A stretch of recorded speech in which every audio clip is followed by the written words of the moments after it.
तो युद्ध कि राम ने युद्ध किया, रावण को समाप्त कर दिया, राम राज्य की स्थापना हो गई। एक फिर वो स्थापना कंटिन्यू नहीं रह पाई होगी, तभी तो युद्ध बदला होगा, कुछ हुआ होगा, उसके बाद कुछ और हुआ, फिर ऐसे लोग पैदा हो गए, एक ही घर में रावण और राक्षस दोनों पैदा हो गए। कृष्ण आया, देख लीजिए यार मैं मारूंगा काम चलेगा नहीं, क्योंकि एक बार मार चुका हूं, रावण को मैंने मार दिया था, मेरे मारने से कैसे काम चलेगा। इनको ऐसा मौका देते हैं कि एक दूसरे को मारे।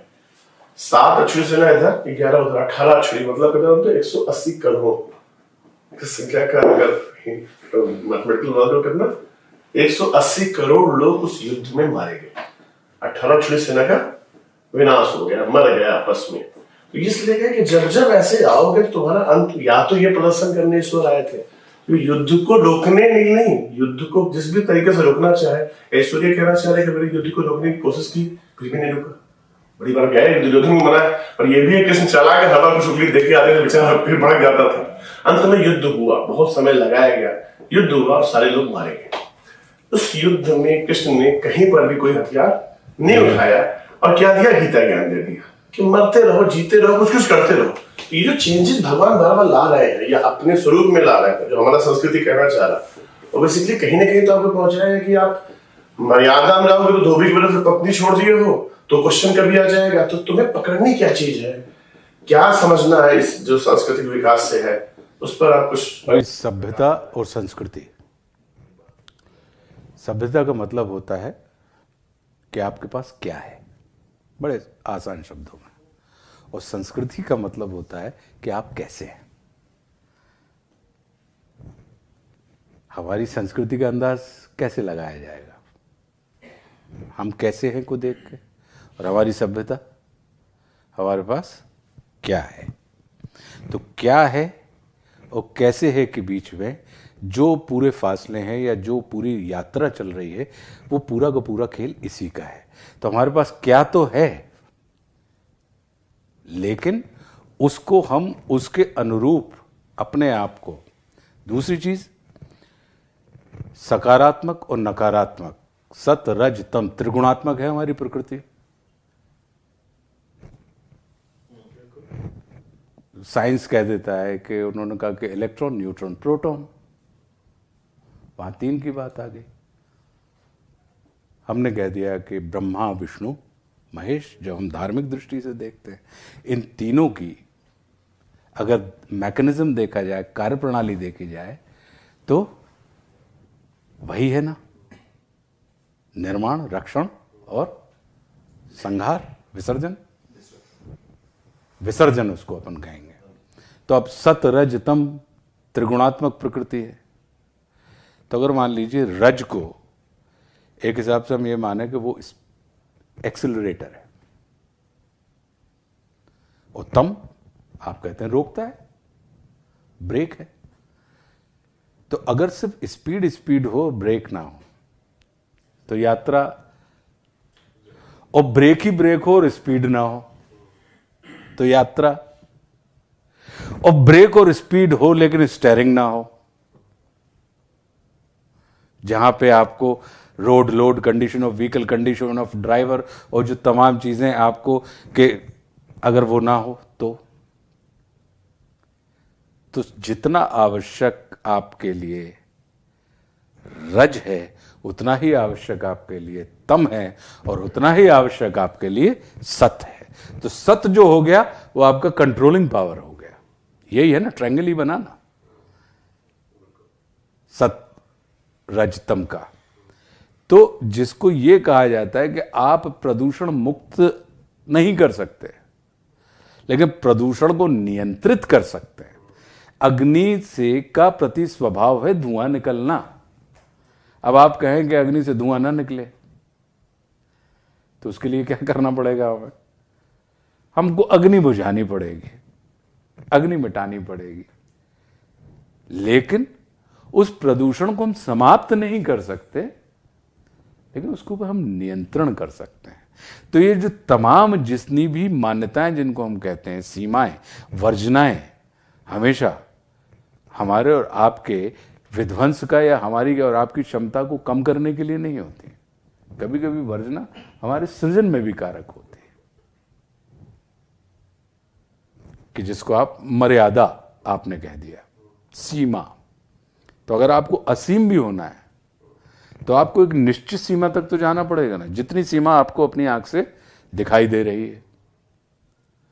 जब आप उस सीमा तक पहुंचते तो आपको एक नया होराइजन आपको आगे आके फिर मिलता है। तो जो जिनकी हम और आप बात कर रहे हैं कि समय समय पे बदलाव जो हम और आप कर लेते हैं, तो ना बनता है ना बिगड़ता है, सिर्फ बदलता है। तो जीवन की जो बदलाव वाली प्रक्रिया जो हमारे और आपकी होती है कि हमारी एनर्जी जो हो रही है वो डिस्ट्रॉय नहीं हो रही, क्रिएट नहीं हो रही, ट्रांसफॉर्म हो रही है। तो उसके अलग अलग रूप, जैसे लाइटें हैं, पहले उन्होंने कहा कि बल्ब आए, बड़े बड़े बल्ब होते थे, धीरे धीरे आज की तारीख में उन्होंने कहा भैया एलईडीज आ गई, हेलोजन पहले गर्म होती। तो प्रकाश की मात्रा आपको मिल गई, आप रूप बदलते चले गए, लेकिन जो हमको और आपको क्या चाहिए था? अगर हम ये कहें कि सब दिया जो होता है जिसको हम कहते हैं कि वो मिटाने आए और अधर्म को मिटा के चले गए, क्या दीपक अगर किसी अंधेरे कमरे में जल जाए तो वो अंधकार को मिटा देता है? आप ध्यान से देखिएगा, वो अंधकार को मिटाता नहीं है, अंधकार सिमट के उसकी जड़ में आ जाता है। वो अपने साथ, आपसे ये कहा जाए कि साहब जो सत्व है, जो ग्रहण योग है, वो क्या हो गया? अर्थ। और जिसको त्याग किया जाए वो हो गया व्यर्थ। अब किसी केले की दुकान पे आप चले जाइए, उससे कहें कि तू मुझे अर्थ दे, तो कहेगा कि हुजूर अगर आपको अर्थ चाहिए तो उसके साथ आपको व्यर्थ लेना पड़ेगा। अभी हमारे आपके बुद्धि विवेक के ऊपर निर्भर करता है कि हम व्यर्थ निकाल के अर्थ ग्रहण कर लें या अर्थ को फेंक के व्यर्थ को ग्रहण कर लें। लेकिन आप उसमें अर्थ और साथ में व्यर्थ के खोल की जरूरत होती है। अगर आपने पूरा अर्थ ले लिया तो वो आपके हाथ गंदे कर देगा। तो आपके हाथ भी गंदे ना हो और आप अर्थ को ग्रहण भी कर सकें, तो व्यर्थ की जो खोल होती है, जो विवेकवान लोग होते हैं, बुद्धिमान लोग होते हैं, वो क्या करते हैं कि व्यर्थ की खोल से उसको निकालते जाते हैं, उससे होल्ड करे रहते हैं, और वो व्यर्थ अर्थ को प्रोटेक्ट किए हुए। और जब आप पूरा छिलका फेंकेंगे तो आप देखेंगे कि वो व्यर्थ थोड़ा सा अर्थ अपने साथ ले ही जाता है। तो जिसको ये कहा जाए उसमें थोड़ा सा अर्थ अपने साथ जाएगा ही जाएगा। तो परमात्मा हमको और आपको वो किसी के मतलब जो मुझे लगता है कि नष्ट करने नहीं, वो सिर्फ हमको जागृत करने आए कि अगर तुम सकार की कद्र करते हो तो तुमको नकार की भी कद्र करनी चाहिए। मतलब accept, appreciate and acknowledge. Acknowledge करो, स्वीकार करो, उसकी प्रशंसा करो, स्तुति करो, उसको देखो, एक्नॉलेज करो, उसको पहचानो। अक्सर होता क्या है, हम और आप इसको ऐसे लें कि मान लीजिए दूध में मक्खन होता है, क्या वो हमें नंगी आंख से दिखाई देता है? नहीं। देखो मक्खन तो है था दूध में, मतलब निराकार है, ठीक है। तो अब दूध में से मक्खन करने की अगर हम चाहते हैं तो हमें क्या करना पड़ेगा था? हम उस दूध में थोड़ा सा विकार डालेंगे। जब आप उसमें विकार डालते हैं तो वो फट जाता है, दही बन जाता है, और दही को जब आप विलोते हैं तो उसमें से जो उसका सत्व है, मक्खन, जो उसका मूल है, जिसके कारण उसको हम और आप अमृत कहते हैं, वो निकल के आ जाता है। तो आपको विकार को स्वीकार करके ही निराकार को आप साकार कर सकते हैं। जो निराकार है, निराकार मक्खन है, उसको अगर साकार करना है तो विकार को स्वीकार करके, अब ये हमारे और आपके बुद्धि विवेक के ऊपर है।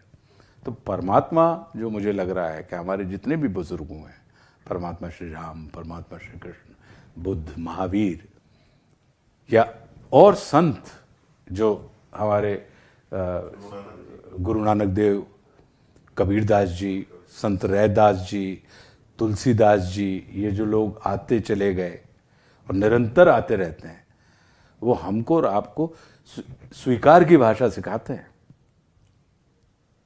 वो तिरस्कार की भाषा नहीं सिखाते।